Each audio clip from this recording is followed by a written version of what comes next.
Good morning students, class 12th English medium science chemistry के period में एक बार फिर से तुम सबका वेलकम करती हूँ मैं। और चैप्टर 9 हम लोग पढ़ रहे हैं। चैप्टर 9 में अभी तक 4 वीडियोज़ आ चुकी हैं, ठीक है। 4th वीडियो आज शेयर होगी, जो ऑलरेडी यूट्यूब पर तो है पर तुम्हारे साथ शेयर नहीं हुई है अभी। तो 4th वीडियो के बाद जो 4th वीडियो में हमने पढ़ा था, आइसोमेरिज्म स्टार्ट किया था लास्ट वीडियो में, थोड़ा सा रेफरेंस उसका बताती हूँ। In isomerism we see everywhere means organic compounds as well. You had studied about the structural isomerism and the stereoisomerism, ठीक है। इस चैप्टर में भी, क्योंकि ये इनऑर्गेनिक कंपाउंड्स का चैप्टर है, इस चैप्टर में भी जो आइसोमेरिज्म के हम टाइप्स पढ़ते हैं, मैंने 2 ही टाइप लिखे थे वहाँ पर, structural isomerism and stereo isomerism. Structural isomerism के जितने भी टाइप थे, जैसे आयनाइजेशन था, हाइड्रेट था, कोऑर्डिनेशन पोजीशन था, लिगेंड आइसोमेरिज्म था, ये सब हम लोग डिस्कस कर चुके हैं। अब जो हम डिस्कस कर रहे हैं वो स्टीरियो आइसोमेरिज्म के बारे में आज डिस्कस करेंगे, और आज ये वाला पार्ट स्टीरियो आइसोमेरिज्म का कंप्लीट करेंगे।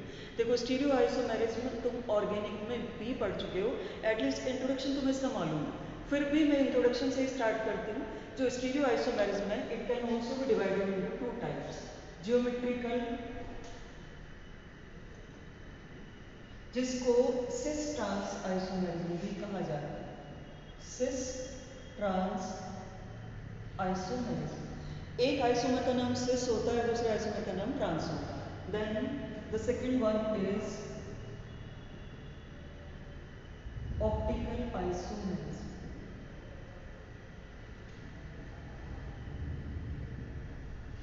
ठीक है, एक बार ये रिवीजन ही है, क्योंकि ये तुम पहले भी पढ़ चुके 11th क्लास में भी, कि जो स्टीरियो आइसोमेरिज्म है, can be differentiated into 2 categories. The first one is geometrical, जिसमें ज्योमेट्रिकल अरेंजमेंट में चेंज आता है, and optical, the effect of light, ठीक है, the effect of light on the particular compound may changes the direction into right side और in left side, that is called optically active isomer, या जिनमें किराल centre की presence होती है। ठीक है, इनऑर्गेनिक में थोड़ा सा अलग आएगा, यहाँ पे किराल सेंटर हम देखेंगे या नहीं देखेंगे, वो मैं जो ऑप्टिकल बताऊंगी तो तभी बताऊंगी। अब मैंने यहाँ पे हाइब्रिडाइजेशन के कुछ टाइप लिखे हैं बेटा। हाइब्रिडाइजेशन तुमने पढ़ा था लास्ट ईयर, जैसे हमने एसपी हाइब्रिडाइजेशन भी पढ़ा था, मैं साइड में लिख देती हूँ कौन कौन से तुम पढ़ चुके हो। Sp hybridization, sp2 hybridization, sp3 hybridization, dsp2 hybridization, d2 sp3 hybridization and d3 sp3 also exist hybridization. ये इतने टाइप के हाइब्रिडाइजेशन तुम्हारे सिलेबस में थे लास्ट ईयर में, ठीक है। इनमें से जो हाइब्रिडाइजेशन मैंने सारे इसलिए लिखे कि बच्चे को ये पता होना चाहिए कि किस टाइप के हाइब्रिडाइजेशन में ज्योमेट्रिकल आइसोमेरिज्म एग्जिस्ट करेगी, किसमें नहीं एग्जिस्ट करेगी, क्योंकि सब में नहीं एग्जिस्ट करती। जिनमें एग्जिस्ट करती है वो मैंने यहाँ लिखी है। dsp2 स्ट्रक्चर में आइसोमेरिज्म एग्जिस्ट करेगी, ठीक है, sp3 में नहीं करेगी। d2 sp3 में करेगी, तो केवल 2 स्ट्रक्चर हमारे पास आए, 2 हाइब्रिडाइजेशन हमारे पास आए, जिनमें आइसोमेरिज्म, ज्योमेट्रिकल टाइप की आइसोमेरिज्म प्रेजेंट हो सकती है। ये बात समझ में आई? And not even geometrical, the optical as well. Stereo isomers हम बोल सकते हैं कि केवल इन्हीं हाइब्रिडाइजेशन के पॉसिबल होते हैं। किस किस के? dsp2 और d2 sp3, ठीक है। अब ये रीजनिंग क्वेश्चन में पूछा जाता है, और इसका आंसर मैं तुम्हें प्रोवाइड करूंगी, बुक में वैसे दिया हुआ होगा। ये रीजनिंग क्वेश्चन में पूछा जाता है that sp3 hybridization also includes 4 orbitals, 3p orbital and 1 s orbital. Total number orbital का कितना हुआ? 1 + 3 = 4। यहाँ भी 1 + 1 + 2 = 4, कि dsp2 में भी 4 ही ऑर्बिटल इन्वॉल्व होती हैं, sp3 में भी 4 ऑर्बिटल इन्वॉल्व होती हैं। फिर भी sp3 हाइब्रिडाइजेशन में ज्योमेट्रिकल और ऑप्टिकल आइसोमर्स नहीं बनते, जबकि dsp2 हाइब्रिडाइजेशन में ये आइसोमर्स बनते हैं। ठीक, अब जब तुम स्ट्रक्चर देखोगे एग्जाम्पल के साथ साथ, तो तुम्हें खुद क्लियर हो जाएगा कि वो आइसोमर्स क्यों नहीं बनते, क्योंकि ये अपना प्लेनर स्ट्रक्चर आता है, and this is 3D structure. जो sp3 स्ट्रक्चर है, it is 3D structure, not even 2D, 2D भी नहीं है, 3D स्ट्रक्चर है। 3 डायमेंशंस इसको चाहिए होती हैं, 3 डायरेक्शंस इसको चाहिए होती है स्ट्रक्चर को बनाने के लिए, जैसे x, वाई और जेड, 3 एक्सेस इसको रिक्वायर्ड होती है बनने के लिए, इसलिए ये वाला ज्योमेट्रिकल आइसोमर में फिट नहीं बैठता है। ज्योमेट्रिकल आइसोमर में अपना DsP2 फिट बैठ जाता है, जो कि एक प्लेनर स्ट्रक्चर है। अब देखो DsP2 का प्लेनर स्ट्रक्चर कैसा है, ये स्पेस मैंने इसलिए छोड़ी थी कि पहले स्ट्रक्चर के बारे में आइडिया हो, तभी हम आइसोमर बनाएंगे। प्लेनर स्ट्रक्चर कैसा होगा, planar with square plane, it is square planar, square planar. एक स्क्वायर बनाया है, ये स्क्वायर बनाकर हमने ये स्ट्रक्चर बना दिया, ए बी बी। ठीक है, यहाँ पे अपना सेंट्रल एटम सिचुएटेड है, मेटल एटम सिचुएटेड है, and metal atom is bonded with the 4 atoms. This is called square planar structure. ये बात समझ में आई? तो जो स्क्वायर प्लेनर स्ट्रक्चर है, देखो स्क्वायर प्लेनर स्ट्रक्चर, अब स्ट्रक्चर देखते ही तुम्हें क्लियर हो जाएगा। हम क्या चाहते हैं ज्योमेट्रिकल आइसोमरिज्म में, सिस और ट्रांस आइसोमर। सिस आइसोमर कब बनता है, जब सेम ग्रुप्स सेम साइड में अटैच्ड होते हैं। ठीक है, इस एटम के साथ सेंट्रल एटम अपना एक ही है, यहाँ पे कोई कार्बन कार्बन की बॉन्डिंग नहीं है, डबल बॉन्ड नहीं है, यहाँ पे सेंट्रल एटम एक ही है, लेकिन इसके एक साइड में एक जैसा ग्रुप अटैच्ड है, तो ये स्ट्रक्चर क्या कहलाएगा, दिस इज सिस स्ट्रक्चर। और इसी को मैं ट्रांस में कन्वर्ट करके बताती हूँ तुम्हें कि अगर यहाँ पर A लगा दिया जाए और इधर B लगा दिया जाए, दोनों जगह, ठीक है, then it is called the trans structure. अब ये स्ट्रक्चर ट्रांस बन चुका है। ये बात समझ में आई? तो स्क्वायर प्लेनर में पूरी पॉसिबिलिटी रहती है सिस बनने की और ट्रांस बनने की। टेट्राहेड्रल स्ट्रक्चर में वो पॉसिबिलिटी नहीं रहती है। टेट्राहेड्रल स्ट्रक्चर कैसा होता है, अपने टॉपिक का पार्ट नहीं है, बट मैं यहाँ बता रही हूँ। ये टेट्राहेड्रल स्ट्रक्चर, इस टाइप का स्ट्रक्चर होगा टेट्राहेड्रल, 3 डायमेंशन में होगा, कोई भी एक दूसरे के पास नहीं सिचुएटेड होगा। हमें फिर भी स्ट्रक्चर में देखने में लग रहा है, लेकिन प्रैक्टिकली सिचुएटेड नहीं होते। देखो ये स्ट्रक्चर होता है, ये टेट्राहेड्रल स्ट्रक्चर, एक और आइटम आ जाएगा नीचे, यहाँ एक और आ जाएगा, तो आने से पूरे 4 आ जाएंगे, और चारों में से किसी को भी हम पास नहीं, देखो यहाँ पे डिस्टेंस ज़्यादा दिखाई दे रही है, इन दोनों के बीच में एक और आएगा तीसरा आइटम, उसमें डिस्टेंस कम दिखाई दे रही है, तो हम किसी को भी सेम नहीं मान सकते हैं कि ये दोनों सेम है, इसलिए इनको सिस मान लिया जाए, इसलिए इनको ट्रांस मान लिया जाए। चलो अब आते हैं अपने जो square planar structure DsP2 hybridisation के सिस और ट्रांस आइसोमर बन सकते हैं, वो मैंने यहाँ पर सारी पॉसिबिलिटीज लिख दी। किस किस पॉसिबिलिटी में ये पॉसिबल है, जहाँ भी तुम्हें 4 लगे हुए दिखाई देंगे। देखो 2 + 2 4 जो मैंने ऊपर बनाया था, A2 एक तरह के एटम्स, X2 दूसरी तरह के एटम्स, देन A2 एक ही जैसे 2 एटम, X और Y बाकी के 2 एटम अलग अलग, देन AB 2 अलग अलग एटम, और X2, X से यहाँ पे जनरली मतलब होता है हेलोजन एटम्स, कि हेलोजन एटम लगे हुए हैं, तो X यहाँ पर हेलोजन लेके चलेंगे, और AB कोई भी दूसरा एटम लेकर चल सकते हैं। ठीक है, तो अब मैं स्ट्रक्चर बनाना स्टार्ट करती हूँ उसका। जैसे फॉर एग्जाम्पल निकिल है, इस पहले स्ट्रक्चर के लिए निकिल NH3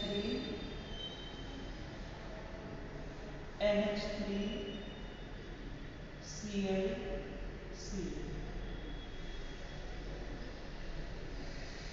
ये स्ट्रक्चर, ठीक है, ये कौन सा आइसोमर बना, दोनों सेम तरह के एटम सेम साइड में प्रेजेंट है, this is called cis isomer.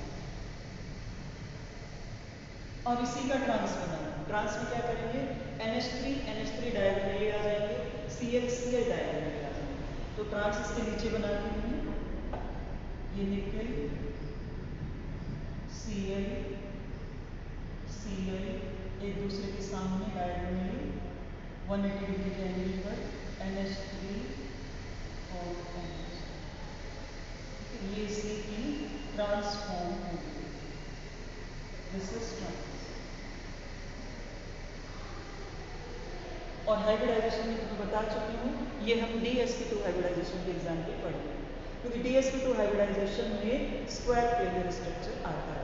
अगर हाइब्रिडाइजेशन तुम्हें नहीं भी याद है तो भी इतना तो याद रखो ही कि इसका, क्योंकि जो अपने मतलब का है DsP2 D2sP3, अभी वैसे सारे टाइप के हाइब्रिडाइजेशन वापस रिवाइज होंगे इसी चक्कर में, वैलेंस बॉन्ड थ्योरी इतना अगला टॉपिक है, उस वैलेंस बॉन्ड थ्योरी के ये सारे रिवाइज होंगे हाइब्रिडाइजेशन, सभी का एक एक एग्जाम्पल एटलीस्ट आ जाएगा।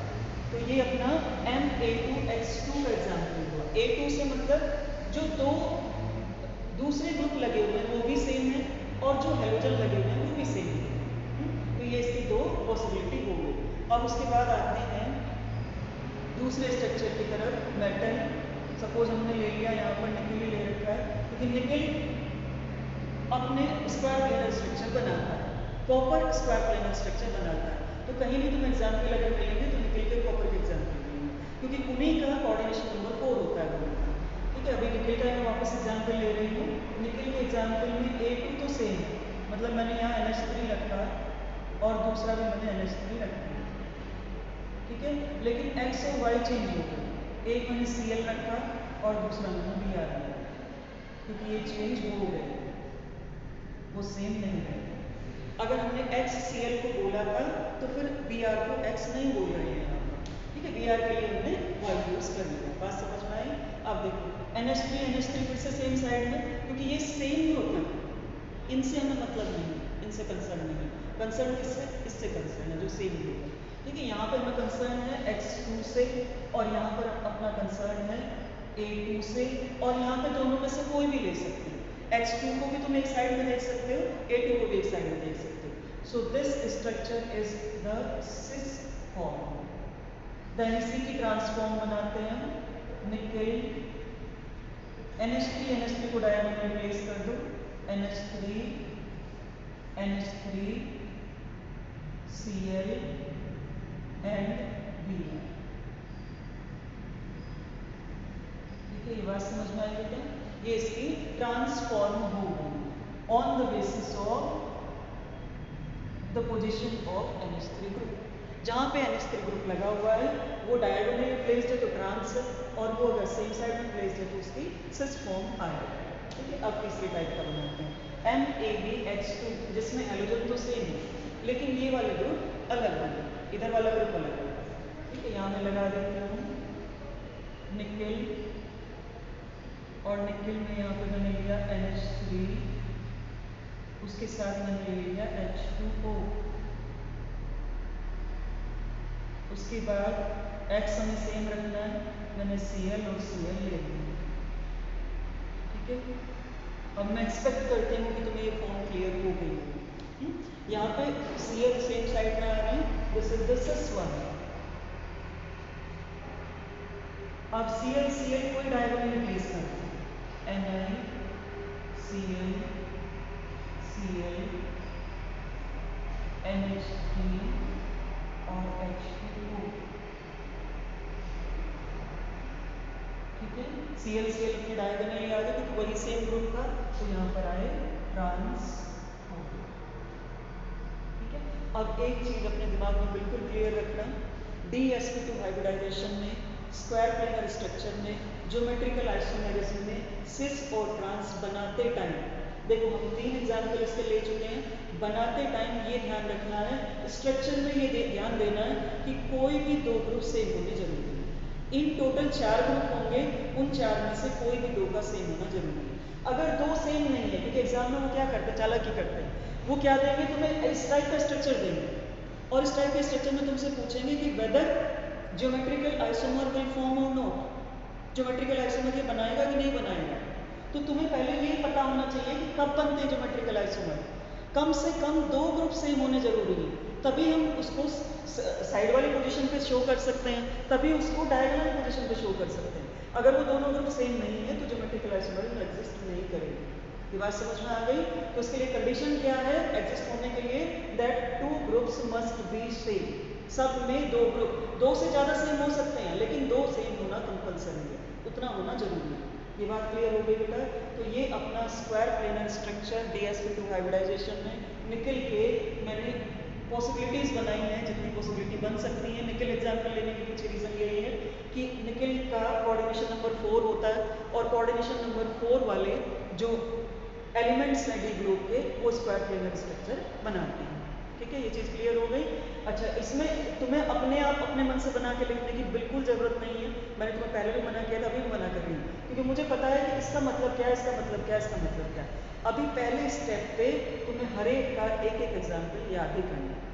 ठीक है, यहाँ पे तुम्हें अपनी लर्निंग कैपेसिटी को भी यूटिलाइज करना है। जब तुम याद कर लोगे और बना के देखोगे खुद से, तब तुम्हें खुद से क्लियर हो जाए कि डिफरेंस क्या है, इनमें क्या अंतर है। ये बात क्लियर हुई।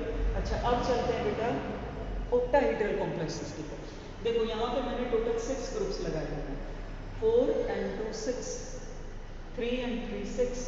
ठीक है, ये जो X2 लगाया हुआ है, ठीक है, X2 तो 2 हेलोजन हो गए, और L2 होल 2 का मतलब कोई भी ऐसा ग्रुप लगा हुआ है जो कि डाइडेंटेट लिगेंड है। डाइडेंटेट का मतलब एक हमारा 2 जगह से जुड़ा हुआ है, तो दूसरा भी 2 जगह से जुड़ा हुआ है, इन टोटल मिला के 4 के बराबर काम कर रहा है, तो 4 और 2 6 हो गए। ठीक है, जैसे ईन ग्रुप है अपना इथाइलिन डायमीन, कहाँ से जुड़ता है, 2 NH2 होते हैं, दोनों NH2 से जुड़ जाता है। तो जो अपने डाइडेंटेट लिगेंड हैं वो डाइडेंटेट लिगेंड का एग्जाम्पल इसमें आ जाएगा। एक ऑक्सिलेट ग्रुप ऐसा ही होता है, उसको OX लिखते हैं शॉर्ट में, मैं दोनों के एग्जाम्पल बताऊंगी। ऑक्सिलेट भी ऐसा ही होता है, वो भी 2 जगह से जुड़ता है, COO। ठीक है, ये ऑक्सिलेट का फॉर्मूला है, तो वो भी 2 जगह से जुड़ता है मेटल से, तो वो भी एक डाइडेंटेट लिगेंड की तरह से कंसीडर किया जाता है, और उसको भी ऐसे ब्रैकेट में 2 लगा के लिखते हैं। ठीक है, क्योंकि यहाँ पर मैं सेम लगाऊंगी इसलिए मैंने Ll होल 2 लिखा, दोनों सेम लिगेंड लगाऊंगी। और Ll2 का मतलब क्या, ligand with valency 2 with number of atoms 2, जो बाइंडिंग साइड से 2 बाइंडिंग साइड से।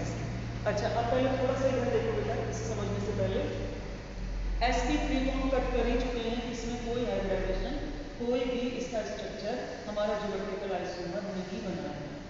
ठीक है, तो उसको याद ही नहीं रखना, केवल 2 ही याद रखना। अच्छा, D2sp3 में total number of orbital count करो, क्योंकि जितनी ऑर्बिटल है उतने ही एटम लगने वाले हैं। देखो D की कितनी है, 2 ऑर्बिटल, S की 1 ऑर्बिटल और P की 3 ऑर्बिटल, इन टोटल मिलाकर कितनी हो गई है, 4 + 2 6 ऑर्बिटल।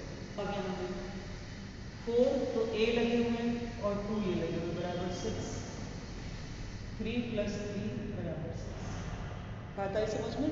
तो ये अपना D2sp3 या sp3D2, अगर बाहर वाली D जुड़ी हुई है, वो अभी जब आगे स्ट्रक्चर हम पढ़ेंगे इनके कंपाउंड्स के, तो तुम्हें बाहर वाली और अंदर वाली, इनर ऑर्बिटल आउटर ऑर्बिटल, दोनों का कॉन्सेप्ट क्लियर हो जाएगा। अभी सिर्फ इतना समझो कि ये दोनों चीज़ें एक ही बराबर हैं, बस इसमें D का नंबर S से छोटा है और यहाँ D का नंबर S से बड़ा है, इतना याद रखो, इसलिए उसको बाद में लिखा। अब हम आते हैं अपने सबसे पहले कॉम्प्लेक्स की तरफ, Na4H2। देखो ऑक्टाहेड्रल कॉम्प्लेक्स कैसे बनाएंगे, मैं इसी में चेंज करूँगा। कैसे चेंज होगा, इसमें स्क्वायर प्लेनर स्ट्रक्चर ऑक्टाहेड्रल में भी रहेगा, और यही रीजन है कि ये ज्योमेट्रिकल आइसोमर बना लेते हैं, अदरवाइज नहीं बना पाते। देखो स्क्वायर प्लेनर स्ट्रक्चर है, कितने एटम जुड़े हुए हैं, 4 जुड़े हुए, और हमें जोड़ने कितने, 6 जोड़ने, तो एक ऊपर ले लो और एक नीचे ले लो, जुड़ गए टोटल 6 एटम, ऑक्टाहेड्रल स्ट्रक्चर आ गया। अच्छा, अब मैं इसको इसका लगा के बताती हूँ, ये तो मेटल तो है ही अपना, A4 हमें लगाना है, A और हमें X2 लगाना है, X। देखो X के 2 एटम है, और सिसो ट्रांस में हमें ऐसा ही एटम चाहिए होता है कि जो 2 नंबर में प्रेजेंट हो, में ज़्यादा कंफ्यूजन नहीं है। ठीक है, तो ये अपना डायगोनली प्लेस्ड है। डायगोनली प्लेस्ड होने का मतलब क्या हुआ, that it will be considered as trans isomer, इनके बेस पर नहीं जाना। ठीक है, यहाँ भी सेम एटम लगे हुए हैं, यहाँ भी सेम लगे हुए हैं, सेम लगे हुए हैं, लेकिन हम किसको प्रेफरेंस दे रहे हैं, जो एटम है ही 2 नंबर में प्रेजेंट, हम उसको प्रेफरेंस दे रहे हैं, क्योंकि यहाँ 4 है, इसके 4 नंबर है, तो हमें चारों को साथ साथ देखना पड़ेगा, फिर चारों साथ साथ आने चाहिए, तब जाके हम उसको सिस कंसिडर करेंगे, अदरवाइज कंसिडर नहीं करेंगे। तो इसलिए 4 के झंझट में नहीं पढ़ना, अपने 2 पे रुक जाना है। 2 अगर डायगोनली प्लेस्ड है तो ट्रांस, और 2 अगर साइड में, यहाँ दोनों साइड में 2 आ जाए। इसका स्ट्रक्चर चेंज करके बताती हूँ दूसरा कैसे बन पाएगा। देखो ये सेंट्रल मेटल एटम है, मेटल अटैच्ड है 4 साइड से, 5 and 6। ठीक है, इसमें अपना यहाँ पर मैंने लगाया X और इधर भी लगा दिया X, यहाँ आएगा A। देखो अब ये सिस आइसोमर है, this is the trans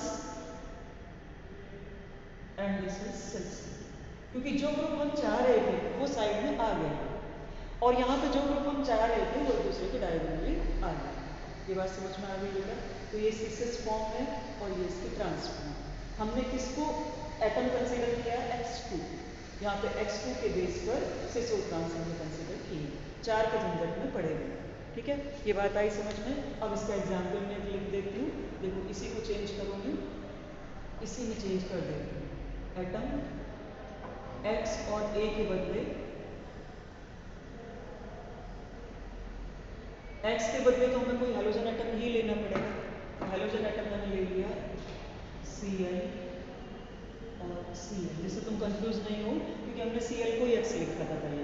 then A के बदले हमने ले लिया NH3, पहले भी C को लिया था NH3 NH3 NH3।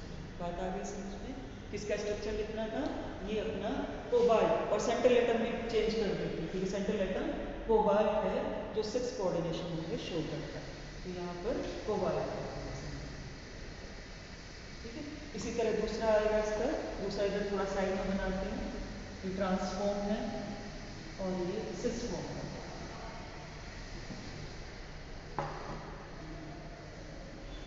Cobalt attached with 4 atoms 5 and 6। ठीक है, 5 6 पे हमने ऑलरेडी लिया हुआ है, तो इधर ले लेते हैं Cl Cl NH3 NH3 NH3।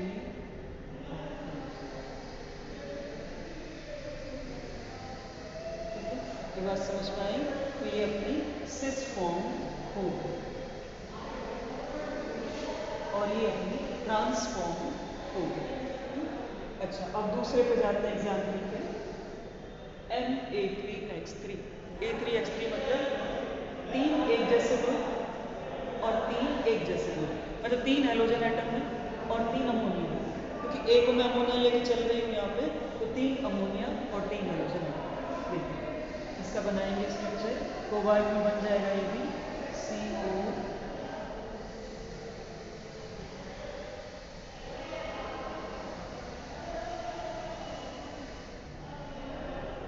NH3 NH3 NH3 Cl Cl Cl। ठीक है, देखो अगर ये वाला स्ट्रक्चर आ रहा है, तीनों सेम ग्रुप एक साइड में, तीनों सेम ग्रुप एक साइड में। ठीक है, किसी भी एक को, क्योंकि ये भी सेम है ये भी सेम है, किसी भी एक को हम लेकर चल सकते हैं कि उसकी पोजीशन अगर चेंज होगी तो हम ट्रांस मानेंगे, और अगर वो एक ही साइड में प्रेजेंट होगा तो उसको हम सिस मानेंगे। This is called facial isomer, facial geometrical isomer. ठीक है, अब इसका आएगा मेरिडियनल। कोबाल्ट यहाँ पर रखा Cl, यहाँ आया दूसरा Cl, इसके डायगोनल पोजीशन Cl। ठीक है, ये अपना NH3 था और ये भी अपना NH3 था। ठीक है, एक NH3 हमने 1 2 3 को एक डाला, एक NH3 हमने यहाँ ले लिया है और एक Cl हमने यहाँ। ठीक है, this is called meridian. Meridional को कॉमन लैंग्वेज में ट्रांस और फेशियल को कॉमन लैंग्वेज में सिस बोला है। बात आई समझ में? देखो Cl Cl डायगोनली प्लेस्ड हो गए हैं, NH3 NH3 डायगोनली प्लेस्ड हो गए हैं। यहाँ पर Cl Cl पास पास है, 3 Cl पास पास है, यहाँ पे तीनों NH3 पास पास है, इसलिए इसको सिस के बराबर माना जाएगा जिसको फेशियल बोलते हैं, और इसको इसके बराबर माना जाएगा ट्रांस के, जिसको मेरिडियनल बोलते हैं। ठीक है, अब ऑक्टाहेड्रल कॉम्प्लेक्सेस का लास्ट एग्जाम्पल होता है, और इस लास्ट एग्जाम्पल में हमें डाइडेंटेट लिगेंड यूज करना है। देखो डाइडेंटेट लिगेंड में ये Ln तो हेलोजन ही है, और Ln का मतलब है 2 डाइडेंटेट लिगेंड।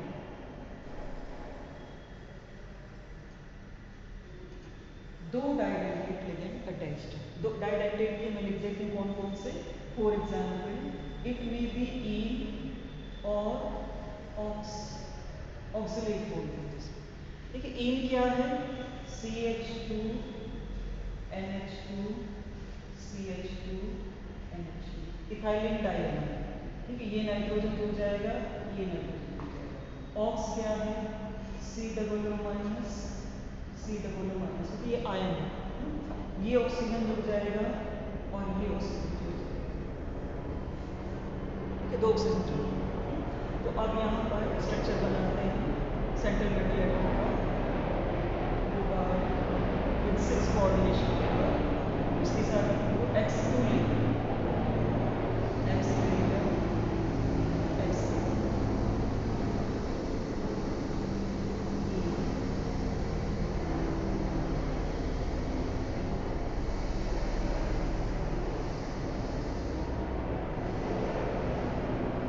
इस तरह का स्ट्रक्चर, क्योंकि ये दोनों बॉन्ड यही बनाएगा इथाइलिन डाइअमोनियम, इसलिए कोबाल्ट के साथ दोनों बॉन्ड इसी के बने हुए दिखाई देंगे। ये मैंने थोड़ा ऐसे कर दिया, क्लार्क लिख रहा है, इसको तुम स्ट्रेट भी कर सकते हो, ऐसा कोई जरूरी नहीं, मेरे को दूसरा में स्ट्रेट कर देती हूँ।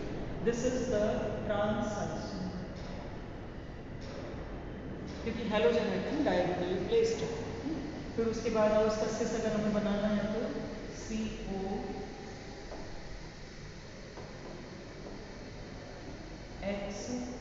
X की जगह वहाँ हमने Cl लिया था, तो Cl चेंज कर देते हैं, Cl C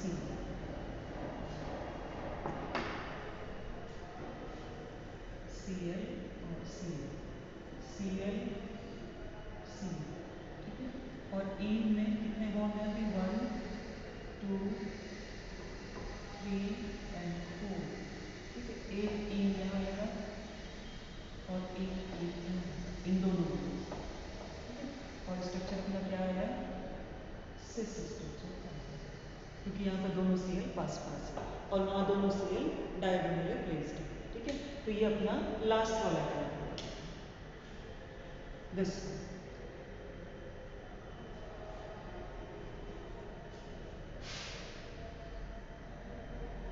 और ये इस ज्योमेट्रिकल आइसोमेरिज्म कंप्लीट है। ठीक है, ज्योमेट्रिकल आइसोमेरिज्म इज कंप्लीट।